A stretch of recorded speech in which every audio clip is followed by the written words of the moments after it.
Imagine a country where beauty is so perfect that it almost feels unreal, where you have to buy a ticket to throw away your trash. The women are so beautiful that nearly 40% of them don't even feel the need to get married. It's Switzerland. Switzerland lies in the heart of Europe, surrounded by 5 major countries: Germany, France, Italy, Austria, and Liechtenstein. It's like a precious gemstone, carefully wrapped and protected by nature itself. Covering an area of about 41,000 square kilometers, roughly the size of Maryland in the US. The country is home to nearly 9 million people, with a population density of around 200 to 250 people per square kilometer. Only about 30% of Switzerland's land is flat, known as the Swiss Plateau, but it's where 2/3 of the population lives. This beautiful nation actually has 4 official languages: German, French, Italian, and Romansh. Switzerland, a country with no sea and no official capital, yet one of the most unique nations in Europe. Officially known as the Swiss Confederation, Confederatio Helvetica, CH, it is a landlocked country often called the Green Heart of Europe. Most of the land is covered with mountains and deep valleys. With over 1,500 crystal-clear lakes, nature itself is adorned with endless beauty. Yet this small country is one of the most organized in the world. Towns and cities sit between snowy peaks and rolling meadows, blending human precision with nature's wild perfection. But living in this paradise comes with a price. Literally. Switzerland is one of the most expensive countries in the world. Compared to other countries, living in Switzerland can be more expensive. But in return, you get to live in one of the safest, cleanest, and highest quality places in the world, where trains run on time. The air is as pure as waterfall water, and you can leave your wallet in a park without worry.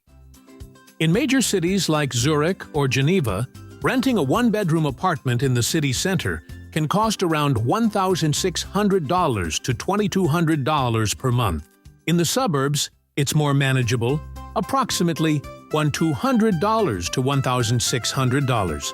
Basic utilities, electricity, water, heating range from $150 to $250, while high-speed internet costs about $30 to $50 per month.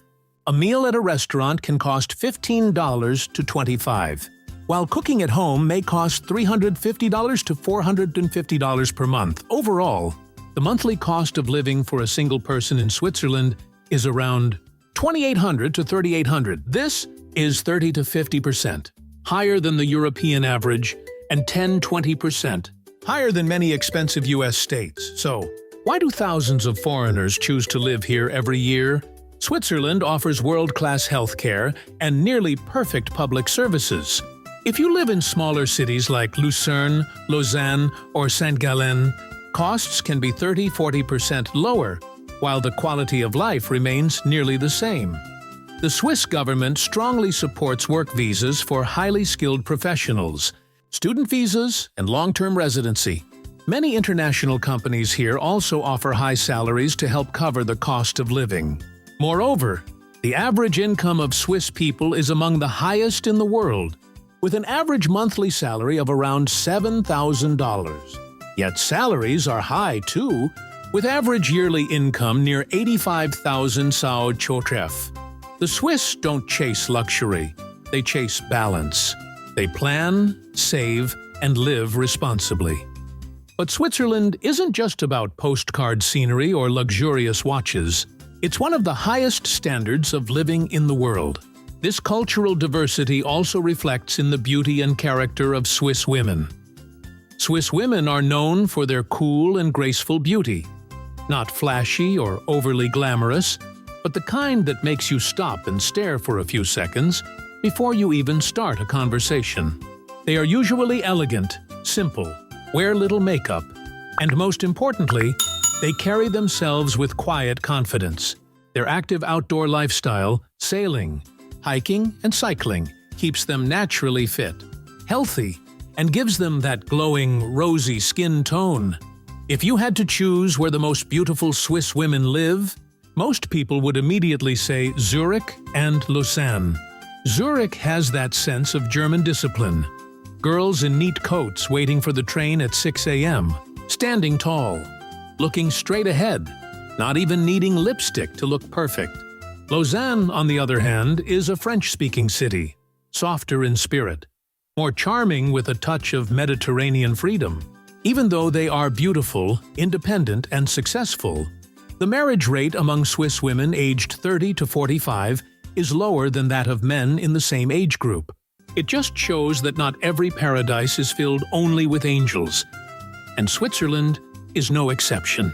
This is a country of crystal-clear lakes, spotless old towns, and women so graceful that it feels as if time itself has stopped for them. Interestingly, in Zurich, there are cafes known as farewell cafes, where couples enjoy a cappuccino before parting ways and wishing each other luck. And here's a surprising fact about dating in Switzerland. It's not mainly done through Tinder. The popular method is a mountain climbing buddy app. If you want to fall in love, you climb a mountain together. There's even a TV show called Find a Trekking Partner, dedicated to this unique dating style. Cities like Zurich and Lausanne reveal two sides of Switzerland's soul. The famous cities seem to be adorned in their own unique style, like Zurich, Switzerland's largest city, known for being a global center for finance and banking, but also for its museums, art galleries, and vibrant nightlife. Geneva, a cosmopolitan city on Lake Geneva that is the headquarters for many international organizations, including the United Nations and the Red Cross. Bern, the capital city, famous for its well-preserved medieval Old Town, a UNESCO World Heritage Site, the Zietgloge Clock Tower, and the tallest cathedral in Switzerland. Lucerne, a beautiful city situated on Lake Lucerne, known for its chapel bridge and proximity to Mount Pilatus and Mount Rigi. Yet not every paradise is without shadows. In recent years, even Switzerland has faced its share of challenges. Petty crimes in city centers, rising living costs, and a quieter loneliness in modern life. In Zurich's nightlife districts or Geneva's train stations, locals advise travelers to stay alert, especially late at night. It's a gentle reminder that perfection doesn't mean invincibility. Still, walking through Bern, the capital, you feel a kind of peace that's hard to describe. Bern isn't loud or grand, it's graceful. Its old town, built from gray sandstone with red tiled roofs and long arcades, feels like time itself stopped to rest. Beneath the Zietgloge Clock Tower, you can almost hear centuries whispering of merchants, travelers, and kings who once walked the same stones. Bern teaches a quiet lesson. Beauty doesn't always shout. Sometimes it simply endures. Switzerland's architecture tells the same story. Wooden alpine chalets with steep roofs and flower boxes look straight out of a fairy tale, built not for show, but for survival. Roofs angled to let snow slide, thick walls to hold warmth, and windows small enough to protect from the cold. In contrast, cities like Zurich and Geneva rise with glass and steel. Modern, efficient, and elegant, yet never excessive. Every line feels measured, every corner deliberate. Swiss design, like Swiss life, values balance. Nothing wasted, nothing loud. Life here runs like clockwork. Trains arrive exactly on time, buses glide quietly, and even garbage collection follows a strict schedule. Roads are spotless, air crisp, and water pure enough to drink straight from the tap. After work, people return to tidy apartments, cook at home, read, or walk beside the lakes. Noise is rare. There's an unspoken respect for peace. Even neighbors keep quiet. During the noon rest hours and after 10 p.m., but the most beautiful part of Switzerland isn't its order, it's its harmony with nature. Every forest, lake, and meadow is treated as sacred. Waste is sorted meticulously. Recycling isn't optional, it's a way of life. You'll see color-coded bins everywhere, And yes, even trash bags have barcodes to identify who disposed of them incorrectly. It might sound strict, but that's why Switzerland looks like it's constantly being washed by rain and sunlight. Lucerne, one of the most beautiful villages in the Alps. In Switzerland, there's a place where time seems to stand still. Lucerne, a tiny village perched on a cliff at 1,650 meters. Accessible only by cogwheel train or cable car. Also, the fairytale village Zurich sits at an altitude of 5,020 feet at the foot of the Matterhorn, the most photographed mountain in the world. Zurich, a car-free village for over 500 years. No cars, no gasoline engines, people move around by small electric vehicles, horse-drawn carriages, walking or skiing. An extraordinarily peaceful world. Nearly 70% of the population uses public transport or bicycles. Cities encourage electric cars, and renewable energy powers most homes. Hydropower, solar, and wind energy keep Switzerland green. Living here changes how you think. You start using less, appreciating more, and realizing that true luxury is breathing clean air. In politics, too, Switzerland is unique. It's called the land of referendums. Here, citizens don't just vote for leaders. They vote directly on laws, taxes, and policies. Every canton or region has its own rules and government.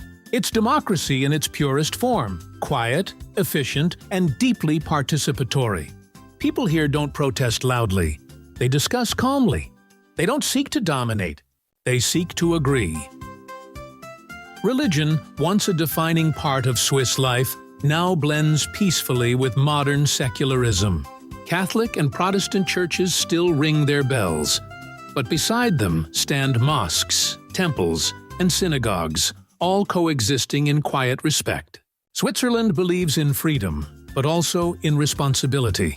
You're free to believe, to live, to love, as long as you respect others' right to do the same. And then there's the everyday beauty, the kind you can't find on postcards.